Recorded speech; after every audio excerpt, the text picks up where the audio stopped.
Gauchos, it's another busy week for UCSB. Be sure to take a break from papers and midterms to stop by one of the many great events that campus has to offer. Hey Gauchos, I'm Oliver. I will be filling in for Megan this week. Here are the week's events. Tomorrow, February 6th, the COM Association will be holding an interview workshop. This event will be a great opportunity to polish up your interview skills and spruce up your resume before the internship mixer on February 20th. The workshop will be held in the Santa Barbara Mission Room of the UCEN starting at 6 p.m. Also tomorrow, head to Granada Theater for The Roots, a dance performance by French hip-hop choreographer Raider Atou, who will be accompanied by 11 other hip-hop dancers for his first ever West Coast performance.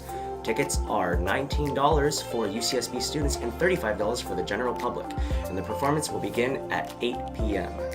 This Wednesday, February 7th, head to the library for a special tour of the Botanical Illustrations and Scientific Discovery exhibition. The tour starts at 12 p.m. and will be held in the Special Collections section of the library.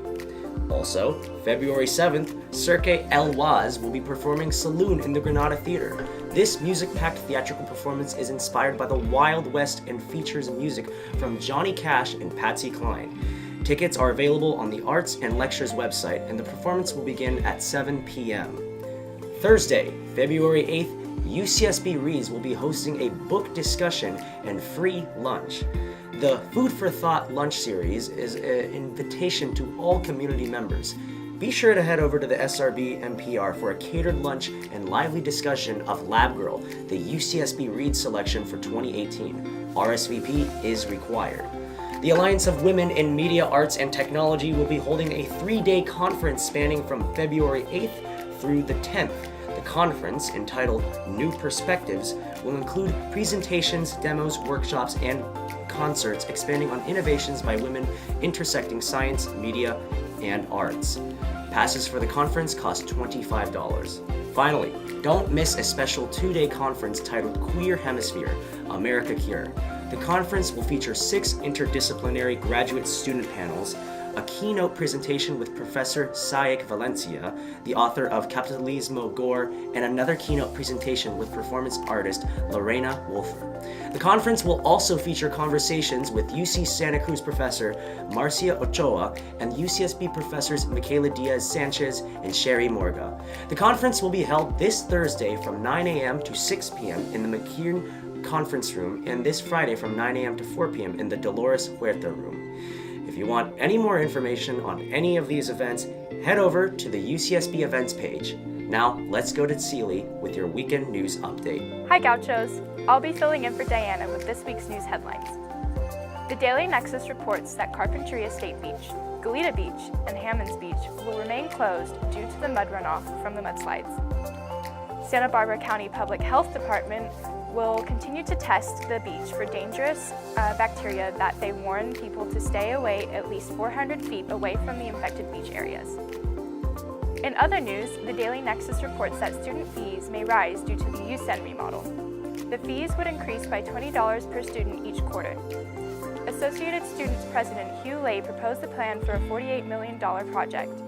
For more information on this project and the rises in tuition, you can head over to the Daily Nexus website. Also, Isla Vista Foot Patrol welcomes a new lieutenant this week. Lieutenant Juan Camarena will be replacing Lieutenant Ruben Citron and is transferring from the Human Resources Bureau of the Santa Barbara Sheriff's Office, where he has worked for 19 years, including service in the Major Crimes Division. To find out more about this transfer and some of Lieutenant Juan Camarona's goals for Isla Vista, head to the Daily Nexus website. That's all for this week's news. Now let's go to Kalisha with sports. Hey Gauchos, it's Kalisha with your weekly Gaucho Sports Update. Men's volleyball lost to Loyola on January 25th with a score of 1-3. Men's basketball beat Cal State Fullerton 70-65 on January 25th. On January 26th, men's tennis won their match against Southern Methodist University with a score of 4-0. Women's water polo also won on January 26th, beating Toronto with a score of 23-0. Men's and women's swimming beat Cal Poly on January 27th with scores of 171-91 and 170-90. Men's and women's tennis both lost their matches against USC and Miami on January 27th with scores of 1-6 and 0-4. Women's water polo beat McKendree with a score of 15-2 and fell to Indiana with a score of 6-7. Men's volleyball lost to Lewis with a score of 1-3. Women's basketball fell to UC Davis with a score of 63-69, but men's basketball beat UC Riverside with a score of 76-69. Women's tennis beat Tulane on January 28th with a score of 4-0. Women's water polo won both of their games against Iona and Harvard with scores of 13-2 and 8-5. On January 31st, women's basketball fell to Cal State Northridge with a score of 48-30. Our men's basketball team beat Hawaii in overtime with a score of 84-82 on February 1st. The men's basketball team takes on UC Davis at 7 p.m.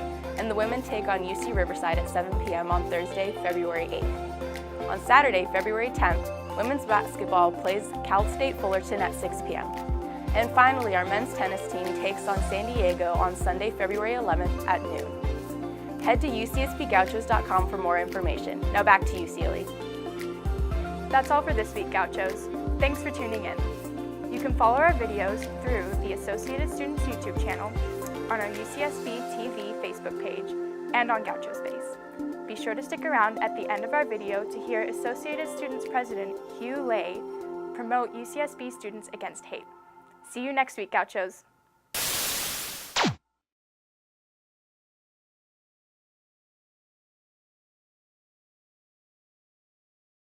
Hello everyone, my name is Hugh Lay and I'm the student body president here at UC Santa Barbara. We, the student body presidents of colleges and universities across the United States, are joining forces this evening to share a message with our nation. Exactly 3 months ago, white supremacists and neo-Nazis rallied in Charlottesville to incite violence and intimidation. Fueled by hate, they threatened and enacted harm in the city of Charlottesville and at the University of Virginia, leaving a stain of vitriol that cannot soon be forgotten. We will not let this tragedy and the circumstances that created it fade into a past that we can remove ourselves from. As we prepare to graduate from the academic institutions that have crafted our characters and molded our minds, we reflect on the significance of coming of age in a period of such substantial tumult. As young adults, with the privilege of remarkable educations and opportunities ahead of us, we should be as idealistic about our ability to change the world for good as we ever will be. This past year has undoubtedly hardened many of our lofty conceptions.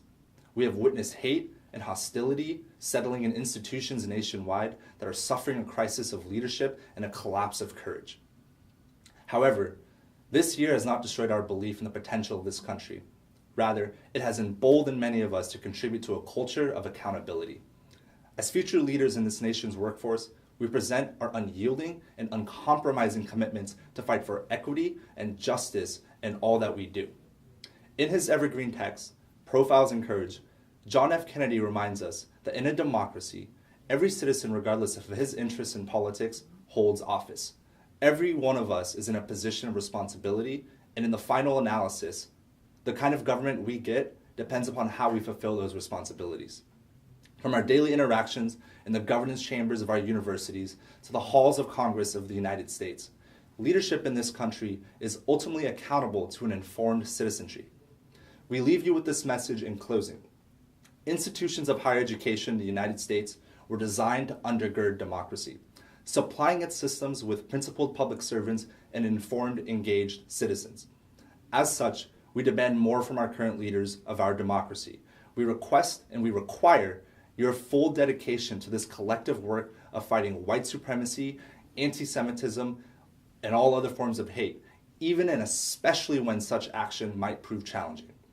This work does not belong to the people who were targeted alone. This work must belong to the people of privilege who use their power to transcend politics as usual, take risk, and fight for justice and equity. As we remember the events of the 11th and 12th in Charlottesville, let us lean into pain and embrace the imperative work of bringing about a vision of America that we can more fully believe in. Thank you.